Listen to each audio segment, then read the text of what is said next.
साथियों, HRTV अहरा के माध्यम से आप तमाम लोगों को डॉक्टर दुआ का हार्दिक अभिनंदन।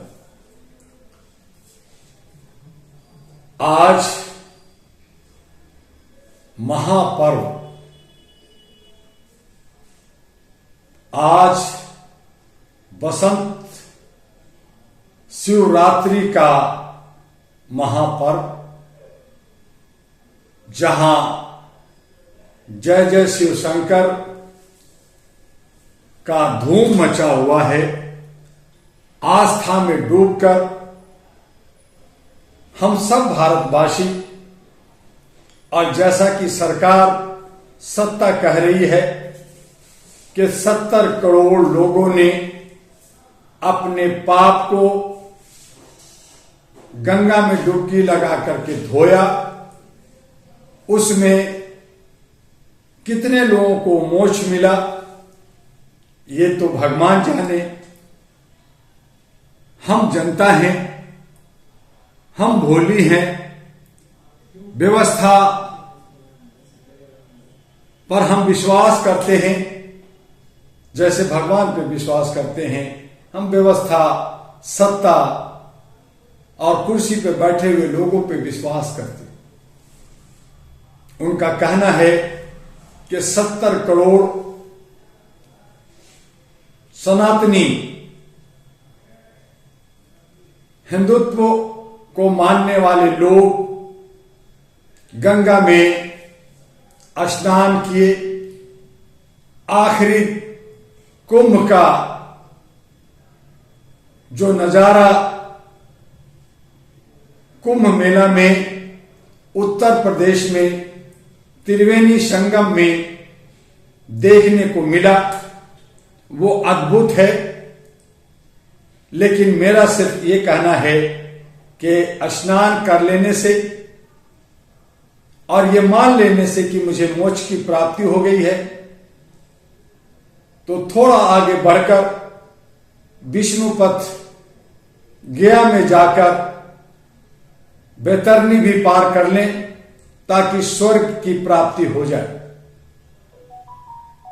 ये सब मान्यताएं, ये सब आस्था होने के बावजूद हम में वो सहनशीलता, हम में वो प्रेम, हम में वो दयालुता, हम में एक दूसरे के साथ मिलकर के रहने की शक्ति क्यों नहीं मिलता? अगर हम सब पापी हैं तो गंगा हम सब पापियों को पाप धोते धोते मैली हो गई है, उसे साफ कौन करेगा? पर्यावरण दूषित हो गया है, उसे शुद्ध कौन करेगा? भगवान करेंगे या व्यवस्था करेंगे? क्योंकि भगवान के जितने पुजारी हैं, जितने भी मानने वाले लोग हैं, वो सब सत्ता के भूखे हो गए हैं। सत्ता, कुर्सी उन्हें चाहिए मन मर्जी करने के लिए और भोगी बनने के लिए। अगर हम ये कहते हैं कि भारत भूभाग आदर्श का भूभाग, आचार विचार में, संस्कृति में अव्वल सर्वश्रेष्ठ विभाग भारत है, तो यहां पे भूखमरी, यहां पे चोरी डकैती, झूठे लफंगे, चोर उचक्के, चालबाज, धोखेबाज बहुतायत में क्यों? रोक होनी चाहिए या उसे खत्म कर देनी चाहिए। ऐ भगवान, कहां है, कहां है कि इनको आप आइए और इनको ठीक कीजिए, इनको सुधारिए और एक सुंदर खुशबूदार भारत को बना दीजिए। जय जय शिव शंकर, कांटा ना लगे कंकड़ फिल्म मुंह में गाना गाया गया।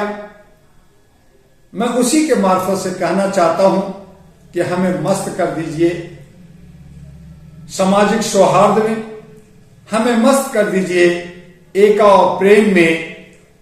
यहां नफरत ना हो, यहां पे एक दूसरे को ऊंच और नीच ना दिखाया जाए, हर एक भारतीय हो जाए, सारे जात मिट जाए, जैसे ये सारे नेता चाहते हैं कि एक राष्ट्र एक चुनाव।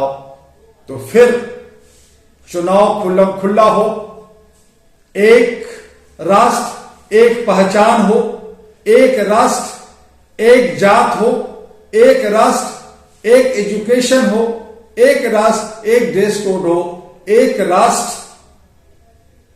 बहुत सारी बातें हैं जो होनी चाहिए, लेकिन हमारे जनप्रतिनिधि जो भगवान से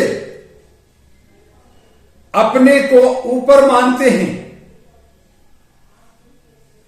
वो हमें सुख शांति से जीने नहीं देते, हमें बांटते हैं, हमें खरीदते हैं, हमें तोड़ते हैं, हमें फोड़ते हैं, हमें उत्पीड़ित करते हैं, हमें शोषित करते हैं, हमारे ऊपर दमन करते हैं और फिर कहते हैं जनता जनार्दन है। खुद को कहते हैं मैं सेवक हूं, सेवादार हूं, चौकीदार हूं, मैं जनता जनार्दन का हूं। लेकिन वो जनार्दन जिसके नाम पर आप राज करते हो, जनता अगर हरिजन है, हरि का जन है, और उसी हरि के को साक्ष्य मानकर कुंभ में, गंगा में आप डुबकी लगा करके अपने को शुद्ध करते हो, तो ये शुद्धता दिखनी चाहिए। आपको जनता यानी जनार्दन सेवक बनाता है, सेवादार बनाता है, चौकीदार बनाता है, तो आप अपने दायित्वों का निर्वहन बखूबी ईमानदारी से क्यों नहीं निभाते? निभाइए, पाप नहीं कीजिए, आपको डुबकी लगाने की जरूरत नहीं पड़ेगी, आपको मोक्ष मिलेगा, आपको बैतरनी पार हो जाएंगे। लेकिन नहीं, हम तो एक बार स्नान कर लिया, शुद्ध हो गए, फिर विशुद्ध होंगे। हम तो चोरी करेंगे, डकैती करेंगे, भ्रष्टाचार करेंगे, शोषण करेंगे, उत्पीड़न करेंगे, दबाएंगे, दमन करेंगे, लूटेंगे, खसोटेंगे, छीनेंगे, सब कुछ करेंगे, क्योंकि फिर अगले कुंभ में जाकर के स्नान कर लें, बैतरनी पार कर लें। मोक्ष की फिर प्राप्ति जब हो गई है तो हम पे दोष आरोपण किस तरह का होगा ही नहीं। तो ये सोच लेकर के जो हम समाज में जी रहे हैं, ये दुर्भाग्यपूर्ण है। और यही आपस में बांट कर करके अलग अलग समुदाय में हम कहते हैं हिंदू, एक कहता मुस्लिम, एक कहता सिख, एक कहता क्रिश्चियन, एक कहता जैन, एक कहता बुद्धिस्ट, और तरह तरह के बहुत सारे विश्व के अंदर धर्म, कर्म, जात, पात, ऊंच नीच न जाने कितनी विभाजन कर रखा है, जबकि सत्यता यह है कि हम सब पृथ्वी के वासी मनुष्य हैं।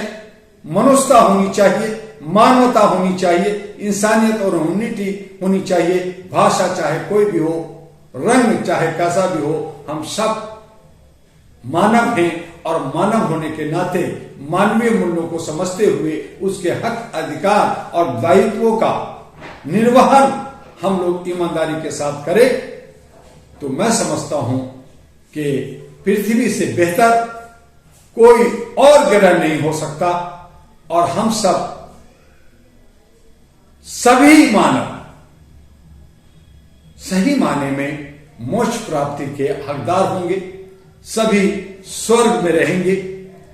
विश्व के अन्य हिस्सा क्या जा रहा है, क्या कर रहा है, लेकिन कम से कम भारत शुद्धता को प्राप्त कर लेगा, ईश्वर को प्राप्त कर लेगा, अमृत को प्राप्त कर लेगा। लेकिन यहां तो शिव जी के हवाले कर दिया गया है कि अमृत सेवक सेवादार चौकीदार लेगा और विष शिव जी और शिव जी के हरिजन यानी जनता सेवन करेगी। विष हम सब ले रहे हैं भगवान के साथ, और जो सेवक सेवादार चौकीदार हैं वो अमृत का सेवन कर रहे हैं। ये कैसा व्यवस्था है, ये कैसी अन्याय है। इस व्यवस्था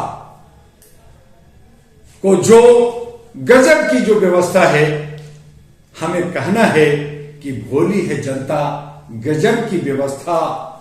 दूर खड़े मुस्कुराए, जनता मुस्कुरा रही है, जनता मुस्कुराए। जय जय शिव शंकर। हम सब शिवरात्रि बड़े धूमधाम से मनाते हैं। आप तमाम भारतवासियों को शिवरात्रि की बहुत बहुत शुभकामना। लेकिन उसके साथ उसके मर्म को समझे, उस धर्म को समझे, एकता और समानता के साथ, मानवता के साथ आगे बढ़े। जहां तक व्यवस्था है, लोकतांत्रिक व्यवस्था है, उसको बेहतर बनाएं। एक कानून संविधान है, उसका पालन हो, सही तरह से हो।